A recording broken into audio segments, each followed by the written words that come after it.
Bonjour à toutes et à tous, bienvenue dans un nouvel épisode de French Listen. Je suis Sandra, ravie de vous retrouver aujourd'hui. Et moi c'est Bernard. Salut à tous nos fidèles auditeurs et bienvenue aussi à ceux qui nous écoutent pour la première fois. On est super content de vous avoir avec nous. Alors Bernard, aujourd'hui on va parler d'un truc qui franchement concerne tout le monde qui apprend le français. Tu sais, ces petites erreurs qui font qu'on sonne tout de suite comme un débutant? Ah oui, les fameux giveaways, même quand on pense avoir tout compris, il y a toujours ces détails qui nous trahissent. C'est frustrant, mais c'est normal, hein? Exactement. Et parfois on écrit super bien, mais dès qu'on parle, hop, tout le monde capte qu'on n'est pas natif. C'est fou. Aujourd'hui, on va donc vous dévoiler les 5 erreurs les plus courantes qui vous font sonner comme un débutant en français. Et surtout, on va partager nos astuces pour les éviter. Oui. Et je précise, ces erreurs, on les entend tout le temps, même chez des gens qui parlent français depuis des années. Donc pas de panique. Aucune honte à avoir, vraiment.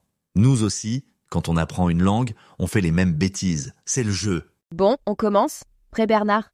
Allez, c'est parti, Madame Sandra. Erreur numéro 1. L'utilisation incorrecte des articles définis et indéfinis. Je sais, c'est pas fun, mais c'est vraiment le truc qui saute aux oreilles. Ah oui, les articles. On dirait qu'on ne peut pas y échapper en français. Par exemple, on entend souvent « j'aime café » au lieu de « j'aime le café ». Ou « je vais à école » au lieu de « je vais à l'école ». C'est tout de suite flagrant pour un natif. Et c'est normal, dans beaucoup de langues, on n'utilise pas d'articles comme en français. Surtout pour nos amis anglophones, c'est compliqué. Oui, et il y a aussi le fameux du, de la, des, les articles partitifs. On entend « je mange pain » au lieu de « je mange du pain ». Et attention à la négation, je ne mange pas de pain, pas du pain. C'est un classique. Mon conseil, apprenez toujours les mots avec leur article. Pas juste maison, mais la maison. Et écoutez beaucoup de français authentique. Plus on entend, plus ça devient naturel. Et répéter à voix haute, ça aide vraiment. Erreur numéro 2, la mauvaise prononciation du R français. Ah, celui-là, il fait souffrir tout le monde. C'est clair. Selon la langue maternelle, chacun a sa version du R. Les anglophones le font trop dur, les espagnols le roulent trop. Et les japonais ou chinois le transforment en L. Bonjour au lieu de bonjour, c'est mignon mais bon, ça s'entend tout de suite. Le R français, c'est vraiment notre signature. Il vient du fond de la gorge, c'est une consonne uvulaire pour ceux qui aiment les mots compliqués. Une astuce, commencez par dire kakaka, puis adoucissez pour arriver à rarara. Ça marche bien. Moi, je conseille l'exercice du gargarisme, comme quand on se rince la gorge, mais sans eau. Ça aide à trouver le bon mouvement. Et surtout, ne roulez pas le R avec la langue. C'est pas espagnol ici.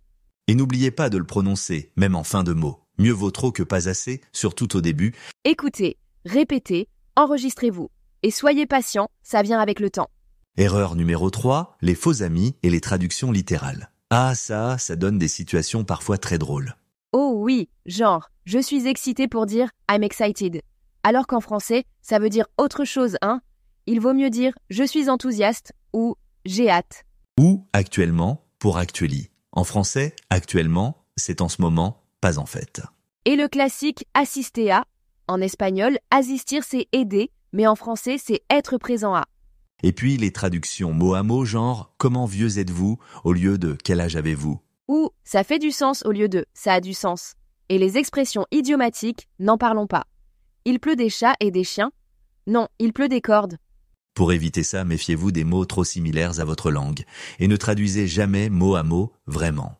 Immergez-vous dans la culture. Écoutez, lisez, demandez à des natifs de corriger vos erreurs. On est toujours content d'aider.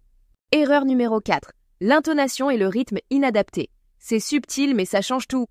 Oui, on peut avoir un vocabulaire parfait, mais si l'intonation n'est pas là, on sonne tout de suite étranger. En français, l'accent tonique est toujours sur la dernière syllabe du groupe de mots.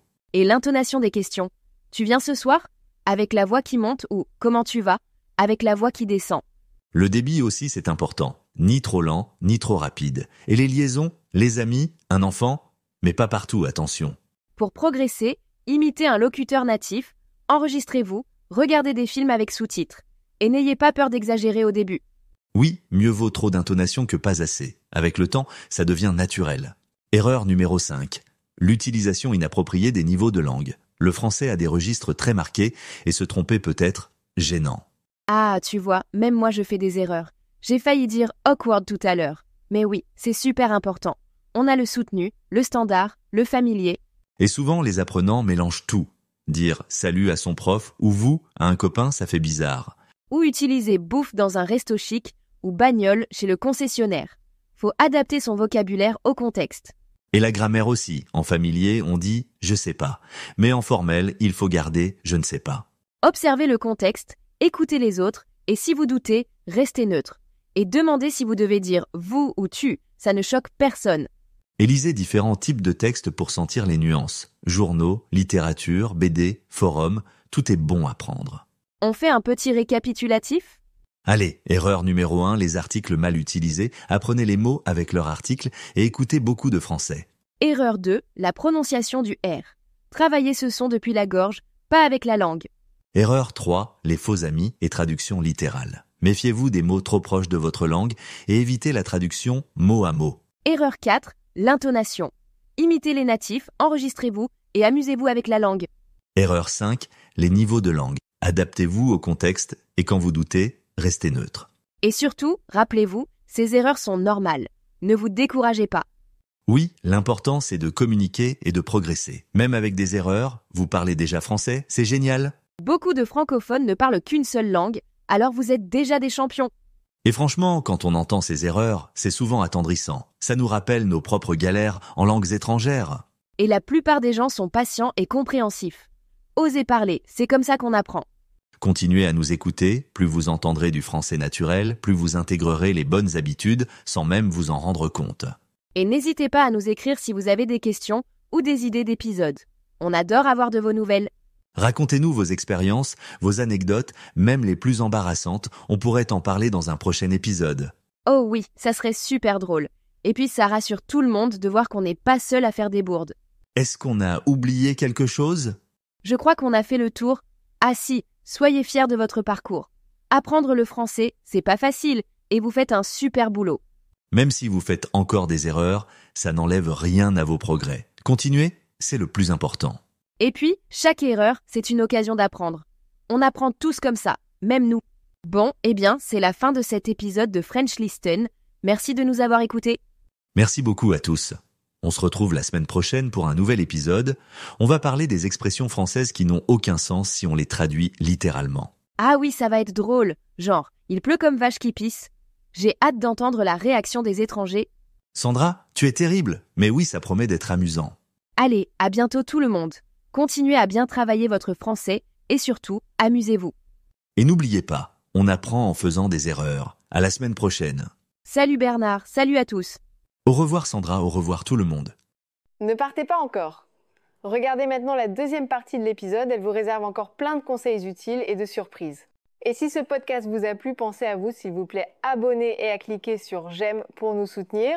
À tout de suite dans la suite de l'épisode. Bonjour à toutes et à tous et bienvenue dans un nouvel épisode de French Listen. Nous poursuivons la discussion commencée dans l'épisode précédent. Si vous ne l'avez pas encore écouté, je vous recommande vivement de le faire avant de continuer. Dans cette deuxième partie, nous allons approfondir le sujet et partager avec vous de nouvelles idées et conseils pratiques. C'est parti! Je suis Sandra et aujourd'hui, on va parler d'un sujet qui franchement me passionne. Comment éviter de sonner comme un débutant en français? Et moi c'est Bernard, on est super content de vous retrouver. Franchement, ce thème, c'est un peu la base pour progresser, non? Parce que, même avec un bon niveau, il y a toujours ces petites erreurs qui nous trahissent en un peu... Exactement. Et tu sais Bernard, même les meilleurs étudiants tombent dans ces pièges. C'est pas grave, mais si on peut vous aider à les éviter, c'est encore mieux. On commence? Allez, c'est parti, on attaque direct avec la première erreur, et je vous promets, elle est drôle, enfin sauf quand on la fait soi-même. Ah, celle-là, je l'entends tout le temps. Je suis chaud, pour dire I'm hot. Bernard, tu l'as déjà entendu combien de fois? Rire? Oh, des centaines. Et à chaque fois, j'ai du mal à garder mon sérieux. Parce que, bon, en français, ça veut pas du tout dire que t'as trop chaud à cause du soleil. Non, pas du tout. Je suis chaud, hein. C'est, comment dire, c'est soit je suis motivé, soit un peu plus intime, genre je suis excité. Donc imaginez la tête du serveur si vous lui sortez ça en terrasse. Oui, il risque de vous regarder bizarrement ou de faire une blague. Pour éviter ça, la bonne expression, c'est j'ai chaud. On utilise avoir pour les sensations physiques. J'ai faim, j'ai soif, j'ai froid. Et donc, j'ai chaud. C'est super important. Par exemple, j'ai très chaud ici, je crois que je vais ouvrir la fenêtre. Ou oh, j'ai vraiment chaud, je cherche de l'ombre. Simple, efficace et zéro malentendu. Et si vous voulez dire que vous êtes motivé, là oui, vous pouvez dire je suis chaud. pour la randonnée. Mais pour la température, restez sur j'ai chaud. C'est la règle d'or. Deuxième erreur classique, je suis fini, pour dire I'm finished. Alors là, attention, c'est presque dramatique. Oui, c'est vrai. Quand un étudiant me dit ça après un examen, j'ai toujours envie de lui demander s'il va bien. Parce qu'en français, je suis fini, c'est genre ma vie est finie, je suis ruiné, ou même je suis mourant. C'est ça. Si vous voulez dire que vous avez terminé quelque chose, il faut utiliser avoir au passé composé. J'ai fini ou j'ai terminé. Par exemple, j'ai fini mon rapport, j'ai terminé ce projet. Et si vous dites « je suis fini », c'est vraiment pour un boxeur KO ou un personnage de film dramatique. Donc, la prochaine fois, dites juste « j'ai fini ». C'est beaucoup moins inquiétant. Et c'est aussi un bon rappel. Ne traduisez pas mot à mot, les auxiliaires être et avoir, c'est un vrai muscle à entraîner en français. Troisième erreur, un peu différente, l'abus du mot « très ». On entend « très bon »,« très intéressant »,« très fatigué », tout le temps. Oui, c'est pas faux, c'est pas une faute grave, mais c'est dommage. Le français a tellement de mots pour nuancer. Au lieu de très bon, dites délicieux, succulent, exquis. Ou pour très intéressant, essayez captivant, fascinant, passionnant. Pour très fatigué, dites épuisé, exténué ou même crevé si vous voulez être familier. Et pour les émotions, je suis ravi, je suis enchanté, je suis aux anges. C'est plus vivant, plus précis, et ça fait tout de suite plus natif. Le secret, c'est d'écouter, de lire et de noter ces mots. Et un bon dictionnaire de synonymes, ça aide aussi. Quatrième erreur, et là, c'est un vrai piège. La traduction littérale des idiomes. Genre, It's raining cats and dogs devient Il pleut des chats et des chiens. Non. Non, pas du tout. En français, on dit Il pleut des cordes ou Il tombe des hallebardes. Les idiomes, il faut les apprendre comme des blocs, pas les traduire mot à mot. Pareil pour to break a leg. En français, on dit merde avant une performance ou bonne chance si on veut rester poli. Et to cost an arm and a leg, c'est coûter les yeux de la tête. Et pour to have a frog in one's throat, chez nous, c'est avoir un chat dans la gorge. C'est marrant, non? Donc, attention aux idiomes. Si une expression vous semble bizarre, cherchez si c'est pas un idiome. Et exposez-vous aux français authentiques, c'est comme ça qu'on les apprend. Cinquième erreur, et pas des moindres, négligez les liaisons et les enchaînements. C'est ce qui fait toute la différence dans la fluidité du français. Oui, un français sans liaison, ça sonne haché, presque robotique. Les liaisons, c'est quand la consonne finale d'un mot se prononce avec la voyelle du mot suivant, comme les amis ou nous avons. Et les enchaînements, c'est pareil, mais avec des consonnes déjà prononcées, comme il arrive. Ça rend le français plus mélodieux, plus naturel. Quelques exemples de liaisons obligatoires, les enfants, un homme, 2 heures, nous avons, très intéressant. Et attention, il y a aussi des liaisons interdites, comme après « et » ou devant un « h » aspiré. Pour progresser, il faut écouter beaucoup, imiter, pratiquer à voix haute et être patient. Ça vient avec le temps, mais c'est vraiment la touche finale pour sonner natif. Alors, pour résumer, si vous voulez vraiment progresser, concentrez-vous sur une erreur à la fois. Par exemple, cette semaine, faites attention à toujours dire « j'ai chaud » au lieu de « je suis chaud ». Oui, et la semaine suivante, essayez d'enrichir votre vocabulaire au lieu de toujours utiliser « très ». Petit à petit, ça devient naturel et vous verrez, les natifs vont vous regarder différemment. Et surtout, ne vous découragez pas. Les erreurs, c'est normal, c'est même comme ça qu'on apprend. L'important, c'est de les repérer et de les corriger. L'écoute active, c'est vraiment la clé. Plus vous écoutez du français authentique, plus vous captez les nuances, les expressions, les liaisons. C'est comme ça qu'on progresse sans même s'en rendre compte.